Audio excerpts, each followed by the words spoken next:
Take responsibility for your mental wellness because nobody else is going to do it for you. Today we're going to be talking about how it's your responsibility to take care of your own mental health. Welcome to the Shibero Show.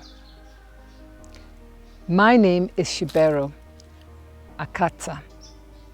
Welcome. Please stay tuned in because you or somebody else might benefit from this information. Stay tuned, do not go away. Karibuni sana.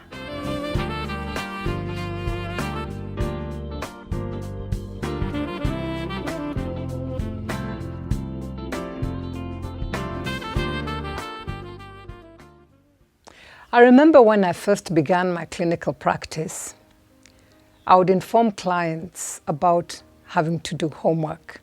And they would look at me like, huh? Homework? I thought I came to you, you're meant to be able to solve all my problems. It is then that I realized that we are so ignorant of the fact that we actually have to work on our own mental care. Just going back to how World Health Organization defines mental wellness, this is what they say. You should be an individual who's able to cope with the normal stresses of life. You should be able to work productively, and we should be able to make a contribution to our community. This is what World Health Organization defines as mental wellness. And when you think about it, it is truly just being able to cope and manage life, really, isn't it? That's the bottom line.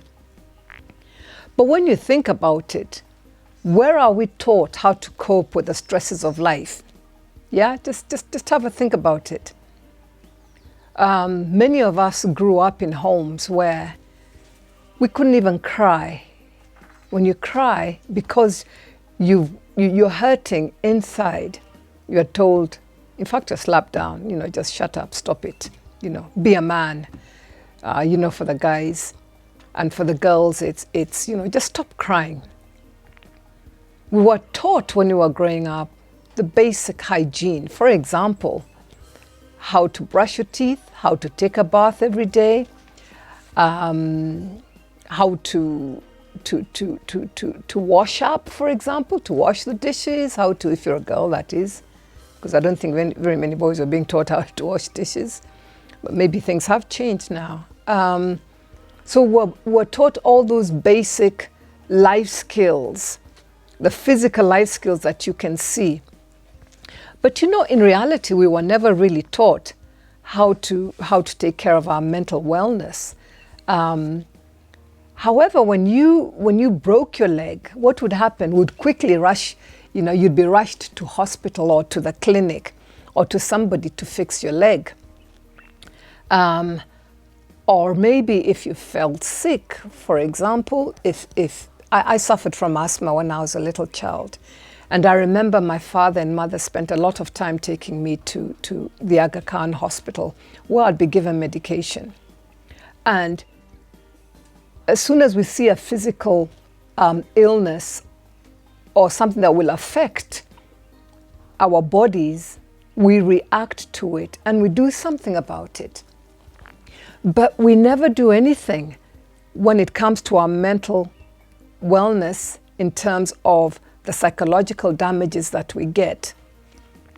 And yet, we have more psychological injuries than we actually do physical injuries. For example, those people who have been rejected, maybe by their mother or by their father or by their significant other.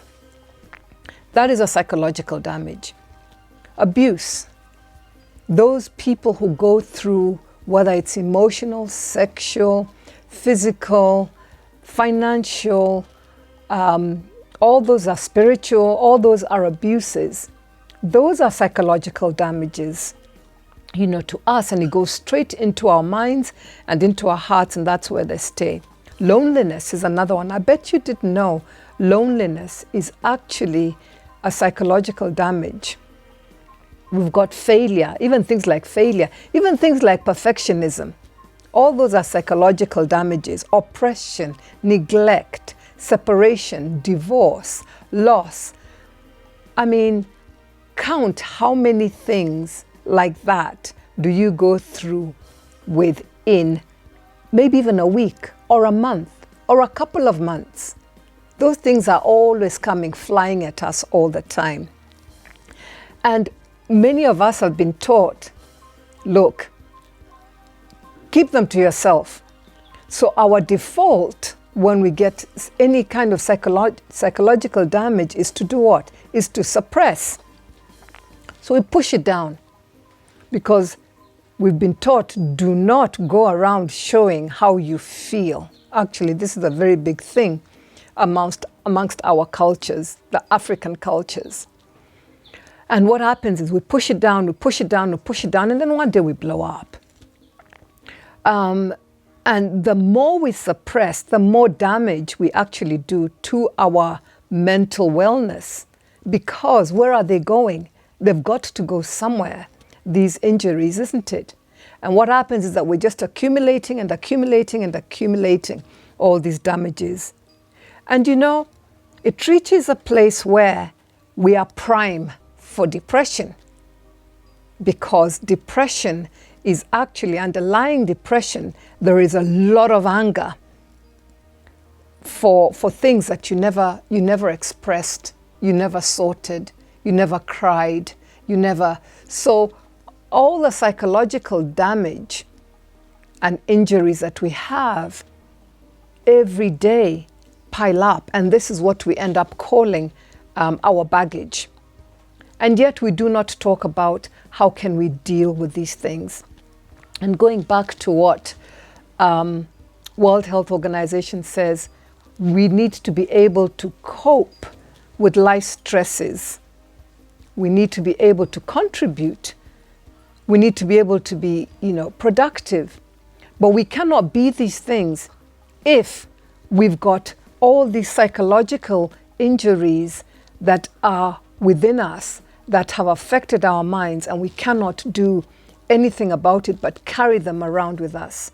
Later on, we are going to be looking at, maybe not today, maybe another day, we'll be looking at how these things actually affect you and in the way in which you relate and in the way in which you cope or don't cope. I had said before that when we have collected all these psychological injuries, what happens is they become our baggage. And as they become our baggage, what then happens is it leaves us very, very open and vulnerable to depression. Now, some of us may not understand fully what depression is, and I'm going to really try and break it down and just make it very simple so that we all have an understanding. The definition of depression is it's a mood disorder. There are times when we feel low, there are times when we feel high. But with depression, it actually depresses, which means it takes you down. It causes persistent feelings of sadness, of loss, of loneliness. You lose interest and it interferes with your everyday functioning. Now, when we go back again to World Health Organization and the way in which they're actually defining healthy mental wellness, we will see that you need to be able to deal with your everyday stresses. So what happens when, you're consistently low, you've lost interest, and you cannot actually get on with life? Consequently, you find that people who are depressed tend to withdraw and isolate themselves and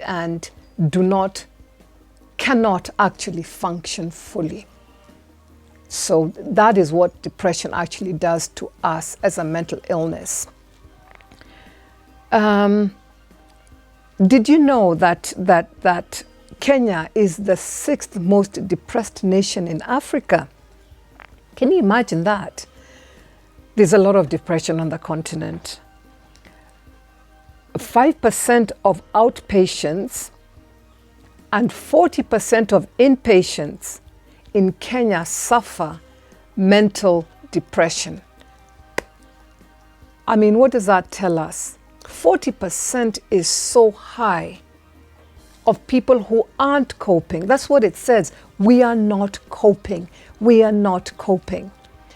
And then 5% of outpatients, and I don't even believe actually that these are the true figures of those people who are depressed. Because if you take into consideration the people who are probably upcountry, rural areas, and even in urban areas, how do you actually count those people who are depressed and those who aren't? These are figures of people who are probably been to the doctors or been to, psychiatrists or been to psychologists or psychotherapists. What about those people who don't go? I believe that the numbers are a lot higher than this in terms of those people who are suffering depression in Kenya, especially in Kenya. From what I have seen, there are a lot of people who just aren't coping. So it is so clear that we do not have the coping skills. And without the coping skills, we're not going to be able to manage our lives. We're not going to be able to, we don't have the life skills, bottom line, to deal with life. Because some of the things that happen to us, even though we might not have control over them, there are certain things that we should be equipped to be able to deal with life. Because life will bring good and bad things. So we do not have the coping mechanisms, consequently the higher numbers of depression. That's why it is so important for us to start paying heed to our mental wellness. Yeah? So how do we actually start paying heed? How do we, take care of our mental health since we are not taught how to do it? Well, the first and foremost is we need to take responsibility for our own mental wellness. What usually happens is we always pass the buck and we're always blaming somebody out there for our own mental wellness. It is always easier to blame either the community, life as a whole, so things are always happening to you. So if you can't cope, it is because of life. I can't cope because these things are happening to me. So we need to start taking responsibility for our mental wellness, because that removes that whole aspect of I am helpless. It's just happening to me. No, somewhere along the way, you have made decisions, maybe not at a conscious level, at a subconscious level. So we need to get you to start thinking clearly when these life events happen to you. How are you going to deal? How are you going to cope? One of the most important things when we're talking about taking responsibility is you need to become aware of your emotional your emotional awareness. That is number one. And when we talk about emotional awareness, what are we looking at? We're looking at our feelings. Again, not many of us were brought up in environments where you could say how you are feeling. You couldn't express, speaking for myself, I couldn't express my anger without getting, probably being beaten or being reprimanded. I mean, we're talking about those days, I grew up in the 60s, 70s, 80s, 90s. And we didn't express ourselves. If we were hurt, we just got on with it. So what do you learn? You learn to push things down.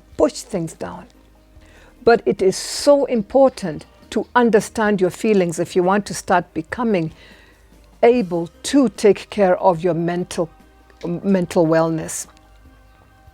You've also got to start, once you start learning how to take care of your own mental wellness and understanding your emotions and your feelings, this will then take you to a point of being able to understand what other people are feeling. Actually, we're just talking about empathy. Being able to be more empathetic because you know how it feels. And you see somebody who's in a situation like that, you're able to pick up on how people feel because you understand how you feel. Very, very, very important. It will allow you to respond, more appropriately to other people and to better cope with emotional situations, which is what damages our psychological mental state. Number 2, we need to take the responsibility to manage our thoughts. A lot of times we are actually our own worst enemies.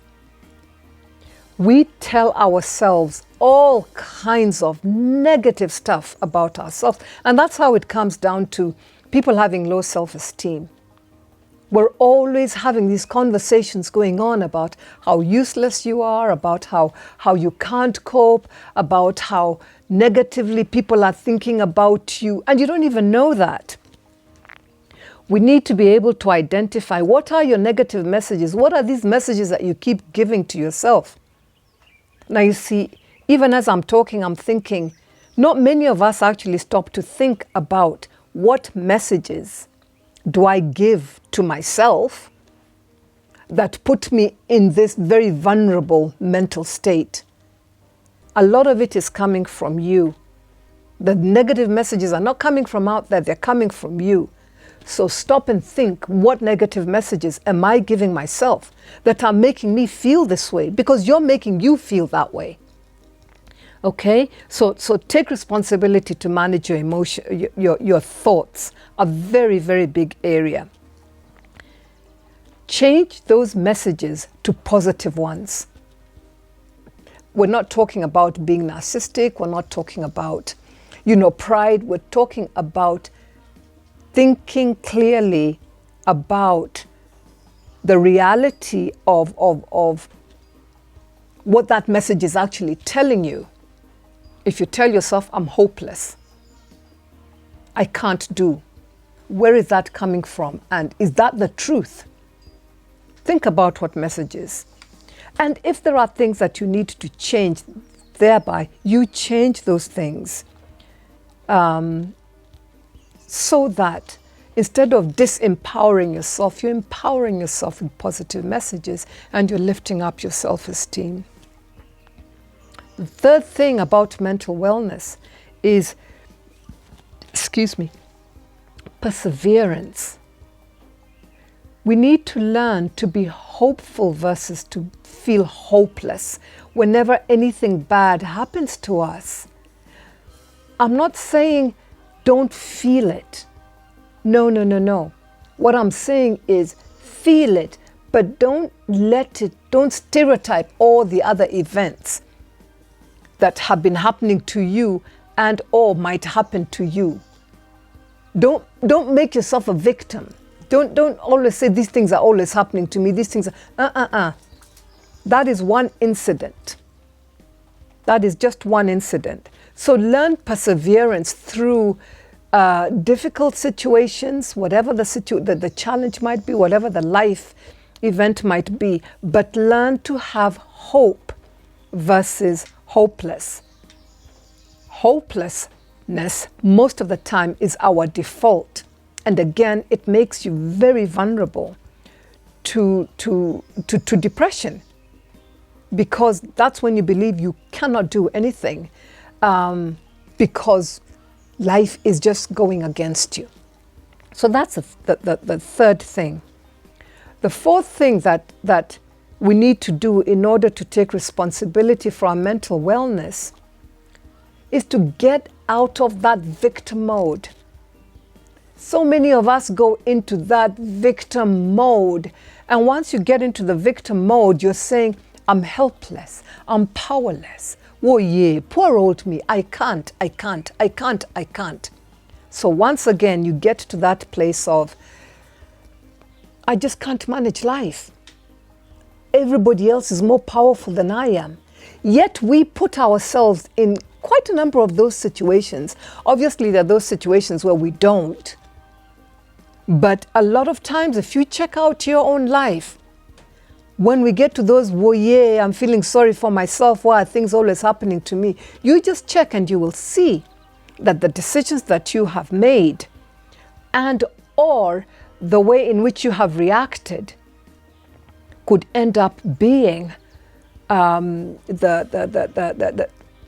what has led to that particular situation that's bringing you down. Now, I am talking about us as adults. I'm not talking about children. I'm talking about us as grown-ups. Getting out of that victim mode because you are, again, becoming your own worst enemy and believing that you cannot cope at all. Yet, a lot of times we brought ourselves to that particular situation. An example I must give that I have seen happening a lot is when we get into the wrong relationships and you know from the very start that you are getting into a relationship that is bad for you, that is wrong, and it's probably even an adulterous situation, and you get into it, and then what happens? That person is probably married, or you're probably married, or you're both probably married, and yet you are committing adultery, and you expect things to flow. I mean, really? Ask yourself, when you start having those thoughts of, why isn't he leaving his wife? Why isn't she leaving her husband? Why am I where I am? Then you start going downhill. You become depressed. Now, then you suddenly see yourself as the victim because so-and-so will not leave so-and-so. Get out of the victim mode. You always have a choice. As an adult, you have a choice. You're the one who's making the decisions. You're not a child. But this is something that I've seen a lot of, where we become helpless and powerless. So that is very, very important. And that is about taking control of your life and making the decisions that you need to make that will put you in control of your life.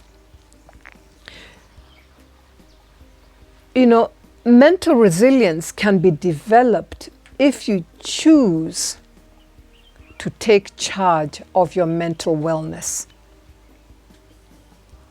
I'll just like to go through those points again. In order to achieve mental wellness and to start taking care of your mental issues, you need to take responsibility for your care. The first thing we looked at is you need to understand your feelings. You need to understand the feelings of other people.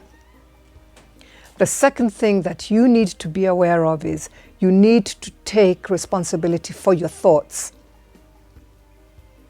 Take responsibility for those thoughts. Do not pass the buck.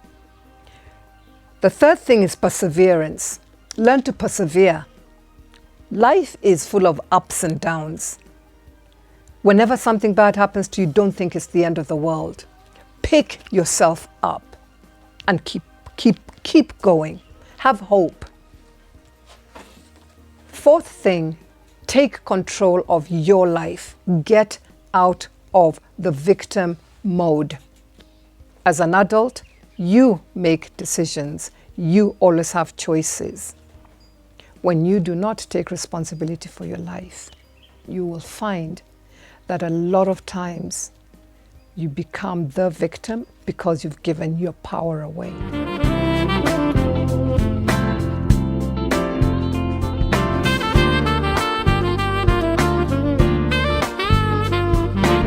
Mental resilience can actually be developed, and it's crucial that we develop our mental resilience if we are going to be able to cope with the stresses that life actually throws at us.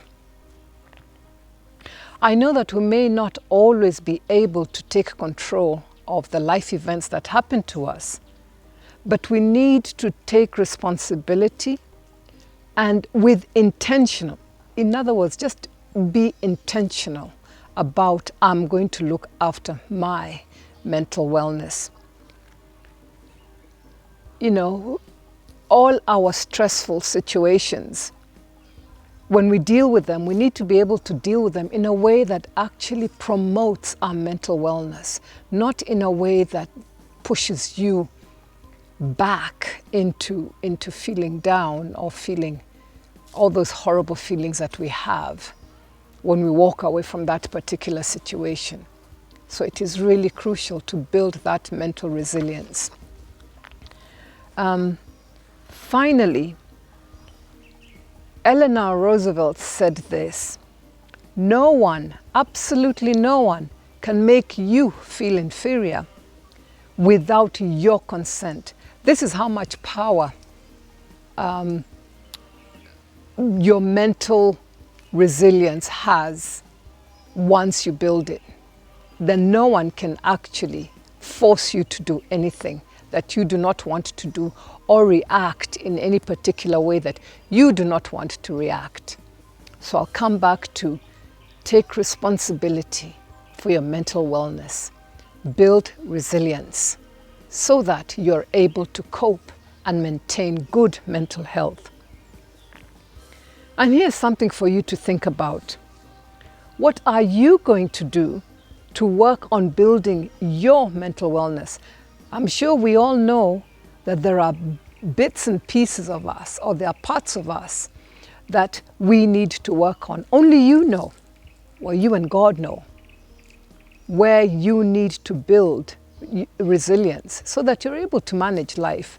We all want to be able to manage life, but we've also got to be ready to work on ourselves, just as we are always ready to work on physical scars, on breaking our leg or when we fall ill. So also should we be able to take care of our mental wellness by building resilience so that we can cope and we are no longer victims. You know, every single one of us has actually been given the power to change his or her life. All of us, we've actually been given that. Some of us have habits that need to be changed, habits that harm us and others around us. Sometimes we may need a jolt from life to propel us into changing. So, folks, dear folks, till next time, don't forget to share this information, please, and to subscribe to this channel. Also, do visit us at shibero.com and on our Facebook page. God bless you, and remember, do not conform to the pattern of this world, but be transformed by the renewing of your mind. Folks, take responsibility for your mental wellness. Only you can do it. Till next time, bye-bye.